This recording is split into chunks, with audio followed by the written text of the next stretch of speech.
Hi everyone, welcome back to my channel, Cat's Book Corner, where I talk about all things book and bookish.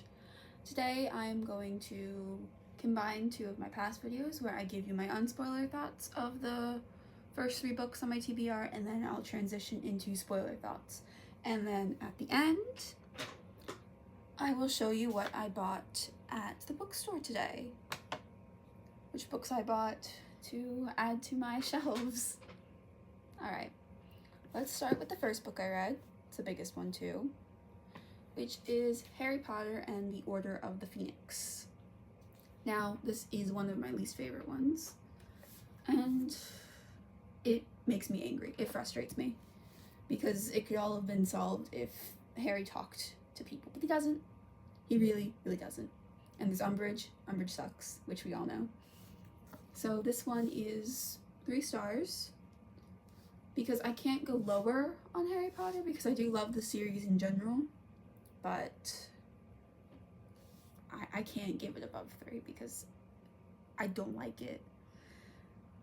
I much prefer the 7th or the 6th one or the 4th one, not the 2nd one, the 3rd one or the 1st one.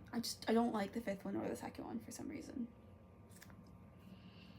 Okay, the next book that I read was also the other reread, which is Frank Lindenhurst. I do really like this one, so it's 4 stars.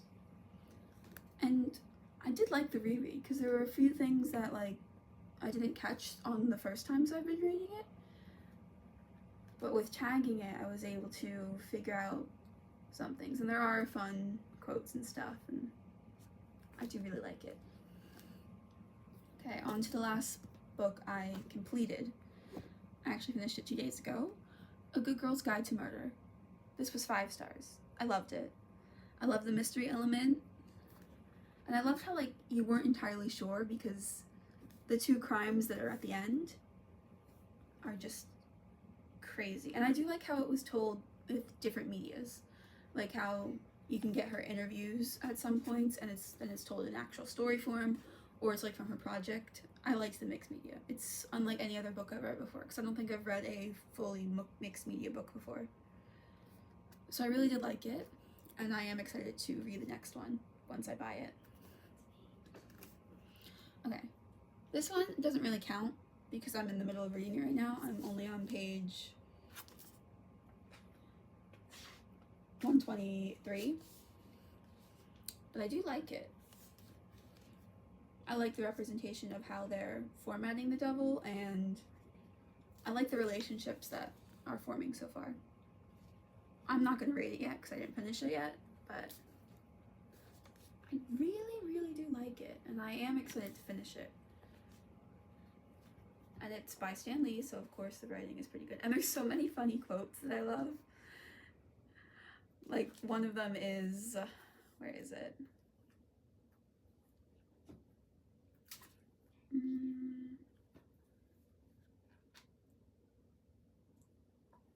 Magic, deception, elegant lies, but I'm a businessman at heart.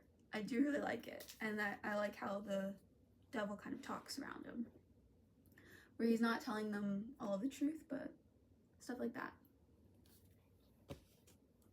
Okay, now I'll go into spoiler thoughts. So if you don't want spoilers about these 3 books, and a little bit of the Devil's Quintet,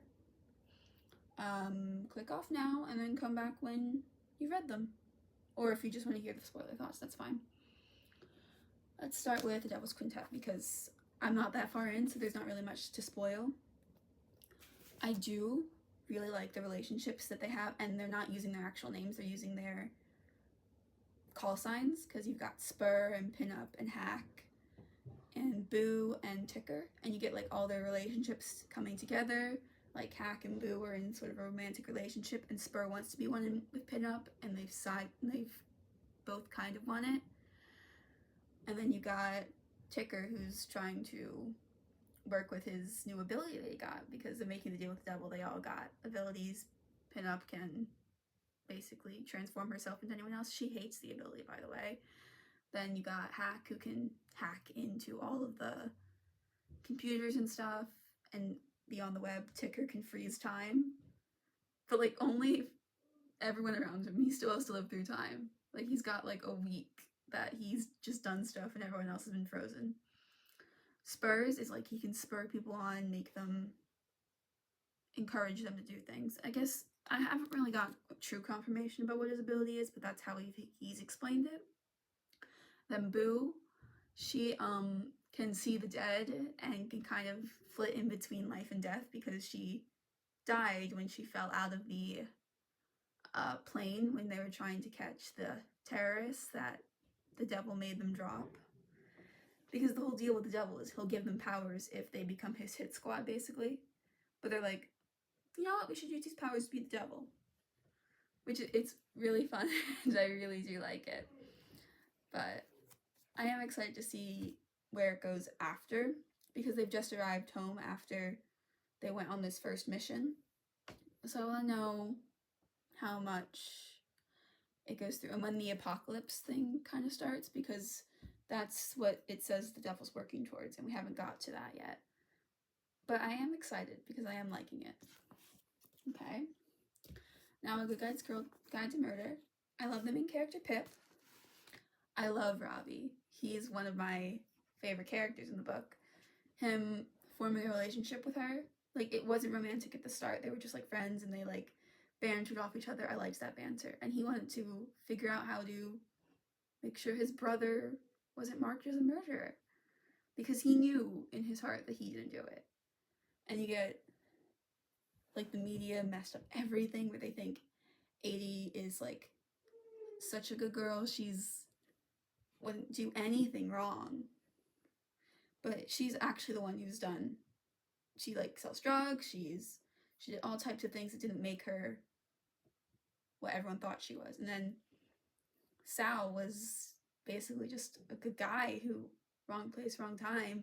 And then when you find out who the murderer is, which is her teacher, who actively liked Sal, and it's so interesting. And then you find out who actually killed her. It was her sister, because she didn't care about what happened to her at one of the parties. I really liked all of it. And I really liked how, like, it gave you things where you weren't really sure. Because in the beginning you were like, oh, it's probably Naomi. But then you're like, well, no, it couldn't be. But then, like, who knew about the hit and run? And you were like, oh, it was maybe her sister knew, or maybe her teacher knew, because he read Naomi's diary. Of course he knew who the hit and run, because she writes in it. And then he goes through that whole, like, crazy thing where he thinks he's got Adi in his attic, but he doesn't. He just got so confused because he's like, oh, if she's alive, I gotta find her because I don't want my kids to be left alone. I really liked it. I liked all the twists and turns. It was real interesting. Okay, now moving on to Freeing Lindenhurst. I like that they gave a little backstory about, what's his name? Jack's mom, and how she was writing a story about Lindenhurst and said that she would want to go and visit him when she was better, but then she died from like the sickness that she had. And then you see his confidence grow because he's always got good grades. He's kind of like the nerd and people bully him. And then you like meet Mose, who I think Mose was my favorite. Dr. Mosley. I think he was great. And then you learn about his past with his daughter at Lindenhurst and how the only person who would hire him was the principal who worked at Lindenhurst before, who knew of all the bad things that was happening, and he would only hire him so he could keep a watch on him as a janitor. And then you meet the bullies, Tommy, and I don't know the other one's name, I don't remember. But they go into Lindenhurst to try and scare Jack and Celia away. And Celia is an amazing best friend. She said she didn't want to go. She thought it was scary. She thought that Jack shouldn't go, but she was like, well, I know he's gonna go, so I should probably be there too.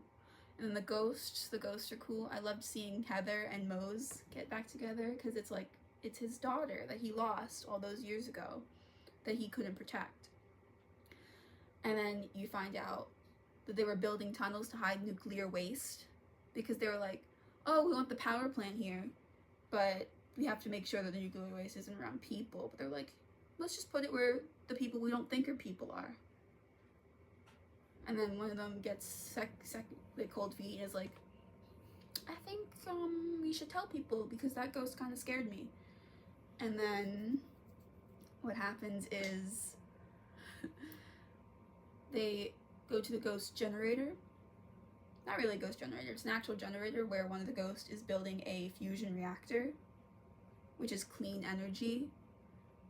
And then the final piece is Jack's mom's spirit, so he gets to see her again, and he gets to tell her that he loves her and that they solved the puzzle together like they said they were going to in the beginning. And at the end, I did think it was a little weird that when they revamped Lindenhurst, which obviously they shouldn't just leave it as an abandoned hospital, they made it into gardens and like I think apartments, I'm not 100% sure, but Jack's living in one of them. Like, they had a house before, why did they move into this one? Like, why? Like, he had the house he shared with his mom, why would he want to move into one at Lindenhurst? I don't know, that just confused me a little bit. I wasn't sure why he did that. And it takes place on Halloween, which is my favorite holiday. And I am a little excited to read the second one, which is up there, because I've never read it before, and I am excited to see what the other story could be, because I think it's called Into the Tunnels. I went into the tunnels a couple times in this one, so I'm not really sure what would happen, but I am curious, so there's that one. Now on to Order of the Phoenix, which I really hate. I really hate it. I will say it. I hate Umbridge. She's the most awful character ever. And them not telling Harry anything, like, he's the one who needs to know things.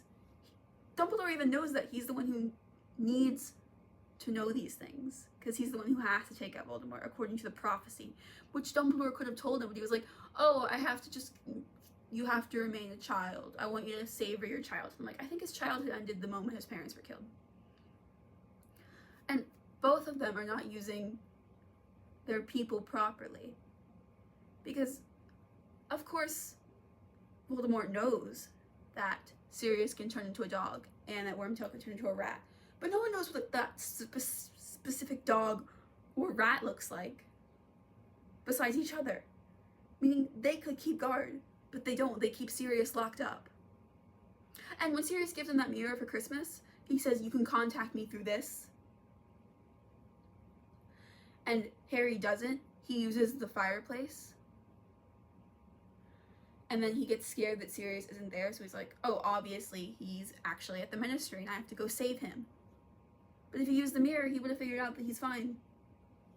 And Sirius dying, don't get me started. Like, I hate that he dies. He really shouldn't have died. But I do love, there's a few things that I do love about it. I love how strong Neville gets. Like, he's the one standing up to Bellatrix. He's the one who's by Harry's side at the end when all of his other friends are down. Like, he's the second chosen one, basically. I love that they're just at each other's side for most of it, even though he has a broken nose at that point, and he's, like, wobbling. I mean, he does break the prophecy, but to be fair, it doesn't really matter. As it's in the 6th book, the prophecy doesn't matter. It's if you put faith in it that it actually matters, which Voldemort does. And then there's other things that not a huge fan of. I do like the visions he gets. Those are fun. And Umbridge just, I cannot stand her. I do like the DA though. The DA is like basically the only thing Harry has to look forward to that year, which is fun. I don't like how rude Snape is about occlumency, because Dumbledore could have just taught him occlumency. It didn't have to be Snape. Like, Dumbledore knew that Snape hated him. There was no way that it was actually going to happen. And also, Hagrid bringing a giant home. I mean, come on. This is like the 4th dangerous creature he's had in 4 years. He had Fluffy, he had the dragon, Norbert, he had the giant Acromantula, Aragog, and now he's got his giant half-brother. Which, it's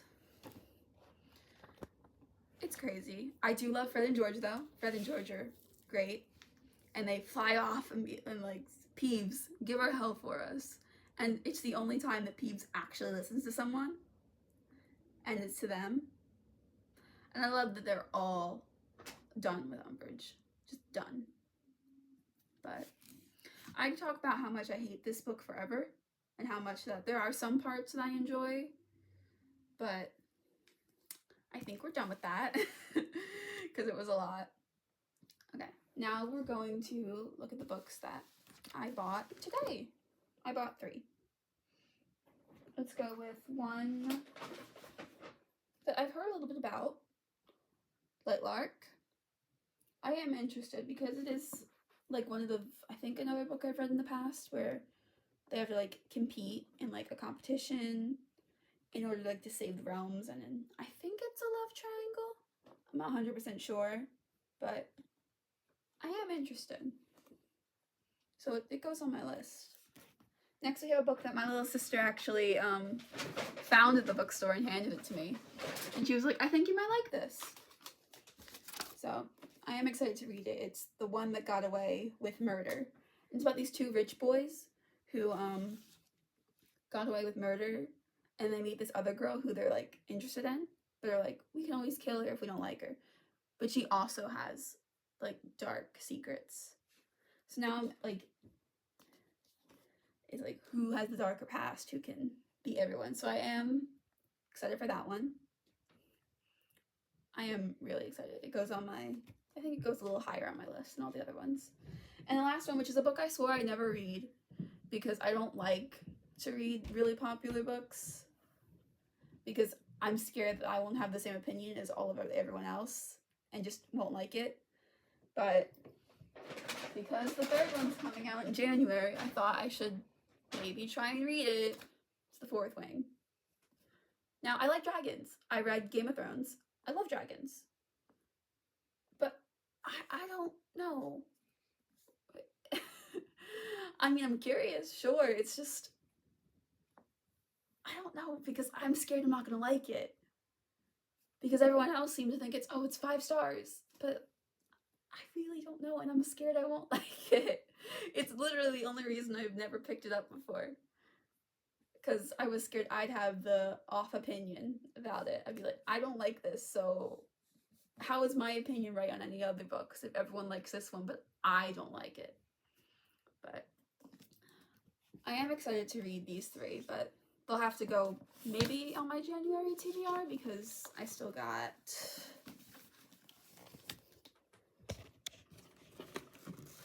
all of these books to read in December. And I am taking, I think, 4 to school, which means only 3 off of this list because I'm still finishing The Devil's Quintet. But I don't know, we'll see. But I hope you enjoyed the video. It was a little longer than normal, but I had a lot of things I wanted to talk about before I go back up to school tomorrow. So if you liked it, please like and be sure to subscribe if you want to see more. Well, bye everyone!